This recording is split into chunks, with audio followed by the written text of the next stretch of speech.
Hi, I'm Danny Keith, and I'm the high school pastor here at First Baptist. And it is one of the goals of our church, one of the highest values we have, to help create strong families. With that being said, as a high school pastor, I was looking at how can I help bridge that gap? How can we create stronger relationships between our high school students and their parents?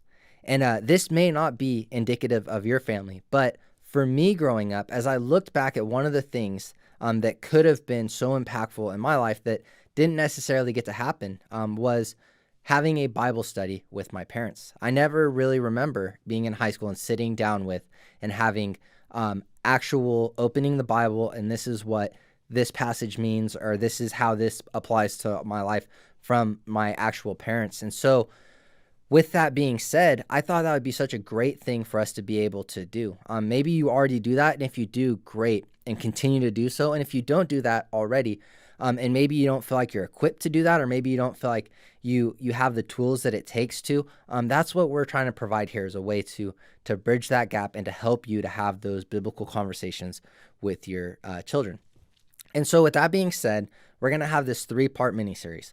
We're going to go over a couple different points in the Bible, and we're going to create a dialogue between you and your students that can be so valuable, and not only for them understanding what your beliefs are and where you stand on things, but also in helping them set a foundation for their faith that will outgrow their high school graduation and continue to follow them into adulthood. And so with that being said, we're going to start in a verse in Exodus. Exodus chapter 20, verse 12. It says this: "Honor your mother and your father. Then you will live a long, full life in the land the Lord your God is giving you." Now, I think one of the crazy things about that is when we look, that is actually the first commandment outside of the relational commands between us and God. What does that mean? That means that is the first commandment that is outside of the love your God, keep the Sabbath, make sure you're not having false idols. It's the first commandment that kind of goes into our life as we interact with other people. And of those, the most important thing, even listed before, thou shalt not murder, thou shalt not commit adultery, the number one thing is honor your mother and your father. And it's actually pretty funny because it says in there also that the command comes with a promise. And it's in Ephesians chapter 6, if you guys want to open there, it says this, if I can ever get there. Jeez Louise. It says this in chapter 6, verse 1. "Children, obey your parents because you belong to the Lord, for this is the right thing to do. Honor your father and mother.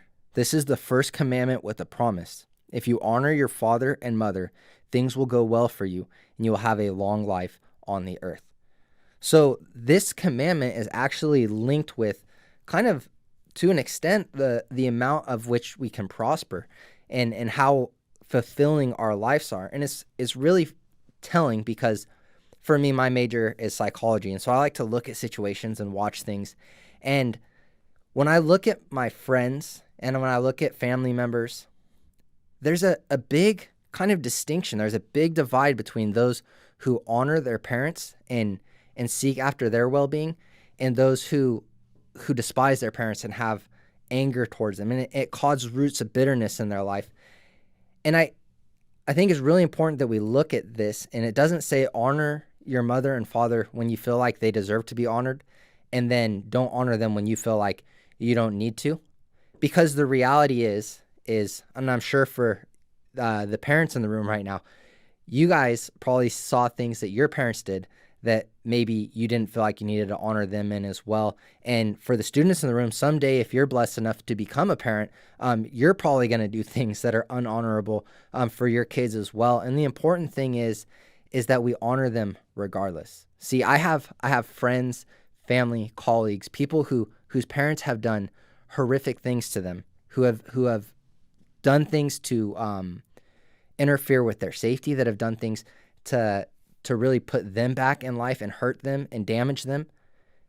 And they still honor their mother and their father. And God really blesses that, and I see that.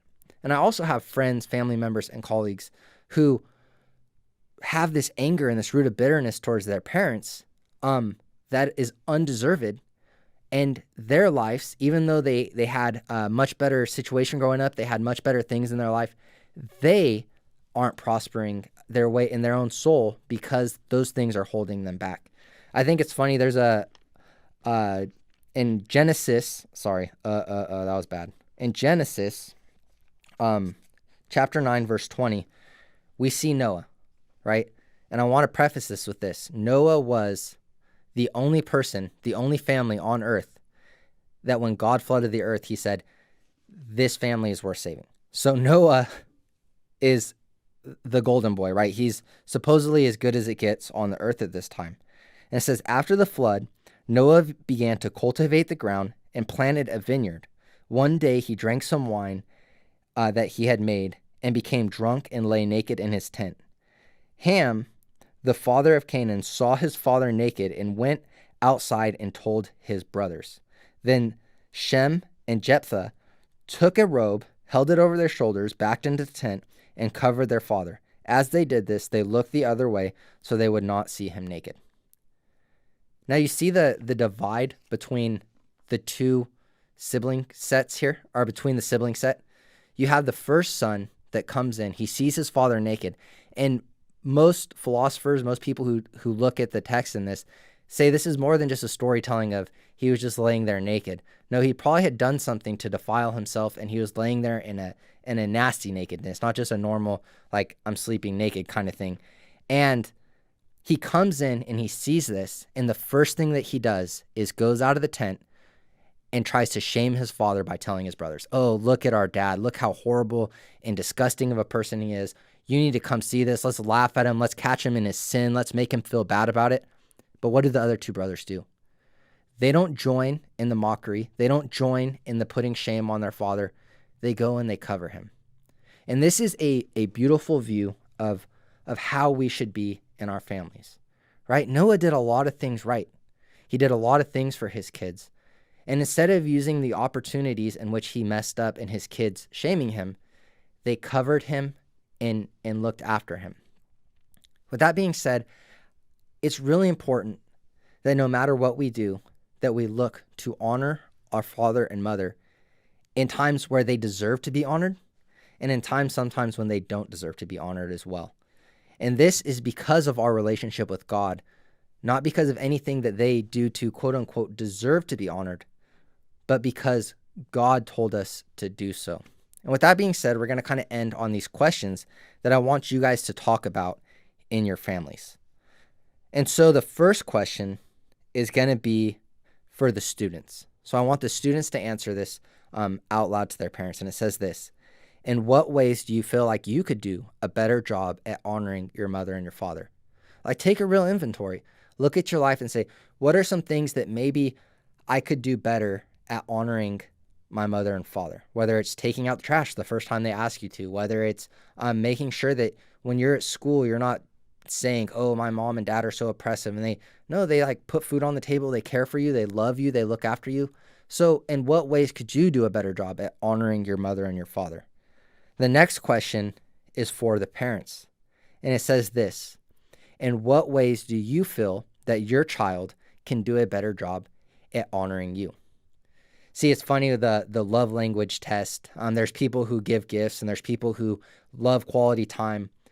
But if somebody who's a gift getter and their quality love language is receiving gifts and they're throwing gift upon gift upon gift on somebody that they love, but that person's a quality time person, they're not loving them the way that they need to be loved. And in the same way, if we convey to our children, what are some ways in which you want to be honored better, it gives them a way to say, oh, this is my mom and dad's love language.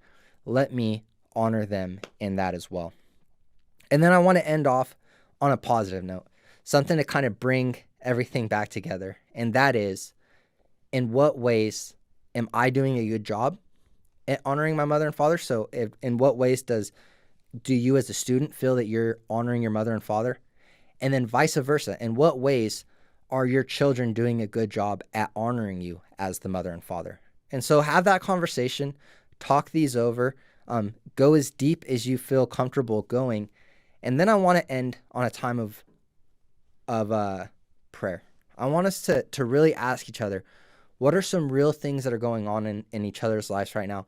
And how can we really be praying for one another? And so with all that, I just hope that this brings immense value. I hope that this is something that is uplifting and gratifying to your family. And we hope to see you next week.